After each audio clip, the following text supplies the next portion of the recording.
নমস্কার, সনাতন ধর্মকথা চ্যানেলে আপনাদের সবাইকে স্বাগত। আজ আষাঢ় মাসের ৩ তারিখ বৃহস্পতিবার, শুক্লাপক্ষের চতুর্থী তিথি। মহাভারতের সভা পর্বের ৬৫তম অধ্যায়ে প্রথম অংশ। দ্রৌপদী আনয়নে দুর্যোধনের দূত প্রেরণ পর্ব শুরু করব। নারায়ণং নমস্কৃত্য নরং চৈব নরোত্তমং দেবীং সরস্বতীং ব্যাসাং ততো জয়মুদীরয়েৎ। দ্রৌপদী বললেন, হে প্রতিকামিনে, তুমি কেন এমন প্রলাপ বাক্য বলছো? কোন রাজপুত্র তার নিজের পত্নীকে পণ করে ক্রীড়া করে? নিশ্চয়ই মনে হচ্ছে রাজা দ্যুতমদে মত্ত হয়েছেন। তার কি অন্য কোনো দ্রব্য পণ রাখার জন্য ছিল না? প্রতিকামী বললেন, হে দ্রৌপদী, রাজা যুধিষ্ঠির সমস্ত ধন সম্পদ পরাজিত হয়ে ভ্রাতৃদেরকে পরাজিত করে তারপর নিজেকে পরাজিত করেছেন এবং তারপরই তোমাকে পণ রেখে পরাজয় লাভ করেছে। দ্রৌপদী বললেন, হে সুতপুত্র, তুমি সভায় গিয়ে যুধিষ্ঠিরকে জিজ্ঞাসা করো, তিনি কি আগে আমাকে নিজেই দূত মুখে বিসর্জন করেছেন?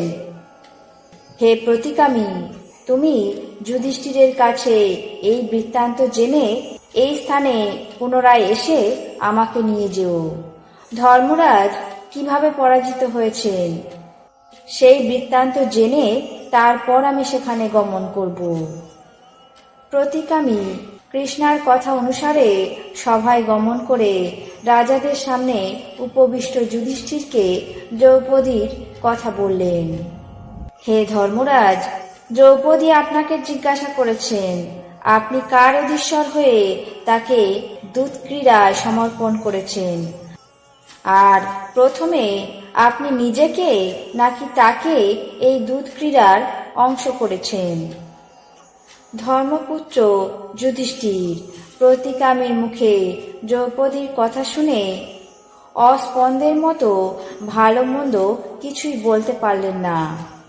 তখন দুর্যোধন বললেন, হে প্রতিকামিনে, পাঞ্চালী এই স্থানে এসে তার যা প্রশ্ন করার থাকে করুক। সভার সমস্ত জনগণ তার এবং যুধিষ্ঠিরের প্রশ্ন উত্তর শুনুক।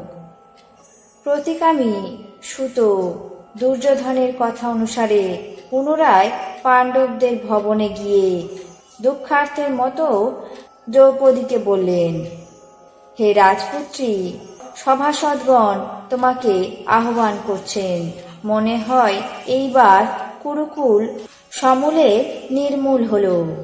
পাপাত্মা দুর্যোধন ঐশ্বর্য মদে মত্ত হয়ে তোমাকে সেখানে নিয়ে যাওয়ার জন্য মনস্থির করেছেন।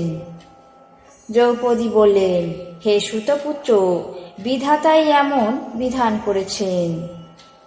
পৃথিবীতলে ধর্মই সর্বাপেক্ষা শ্রেষ্ঠ। আমরা সেই ধর্ম অবশ্যই রক্ষা করব। রক্ষমান ধর্ম অবশ্যই আমাদের শান্তি বিধান করবেন। আমি প্রার্থনা করি ধর্ম যেন কৌরবদের প্রতি বিমুখ না হন। হে সুতপুত্র, তুমি সভাসদদের সামনে গিয়ে ধর্ম তো আমার কি করা কর্তব্য তাই জিজ্ঞাসা করো। সেই 9 শালী বরিষ্ঠ ধর্মাত্মাগণ যা বলবেন আমি নিশ্চয়ই তাই করব। প্রতিকামী যাজ্ঞসেনী সেই কথা শুনে সভায় গিয়ে সভাসদদের সামনে দ্রৌপদীর কথা বলল। সভাসদগণ শুনে অধোমুখে রইলেন। দুর্যোধনের মনের ভাব বুঝতে পেরে কেউই কিছু বললেন না। তখন ধর্মাত্মা যুধিষ্ঠির দুর্যোধনের অভিপ্রায় বুঝে দ্রৌপদীর কাছে দূত প্রেরণ করলেন এবং বলে দিলেন যে এক বস্ত্রে কোটি বন্ধনযুক্ত হয়ে রজস্বলা পাঞ্চালী ক্রন্দন করতে করতে শ্বশুরের সামনে উপস্থিত হোক। দূত ধর্মরাজের আদেশ অনুসারে দ্রুত দ্রৌপদীর ভবনে গিয়ে যুধিষ্ঠিরের কথা নিবেদন করল। মহাত্মা পাণ্ডবগণ অত্যন্ত দুঃখিত হয়ে কিংকর্তব্য বিমূঢ় হলেন। দুরাত্মা দুর্যোধন পাণ্ডবদের বিষণ্ণ মুখ দেখে অত্যন্ত সন্তুষ্ট হয়ে প্রতিকামীকে বলল, হে প্রতিকামিনে, তুমি এই স্থানে দ্রৌপদীকে নিয়ে এসো। কৌরবগণ তার সামনে তার প্রশ্নের উত্তর দেবে।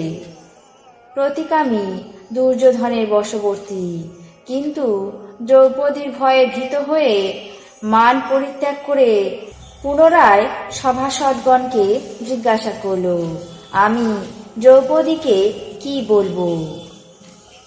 তারপর দুর্যোধন প্রতিকামীর প্রতি অত্যন্ত ক্রোধ প্রকাশ করে নিজের অনুজ দুঃশাসনকে সম্বোধন করে বললেন, হে দুঃশাসন, এই প্রতিকামী সুতপুত্র অত্যন্ত নীচ, এ বৃকোদরকে ভয় করে।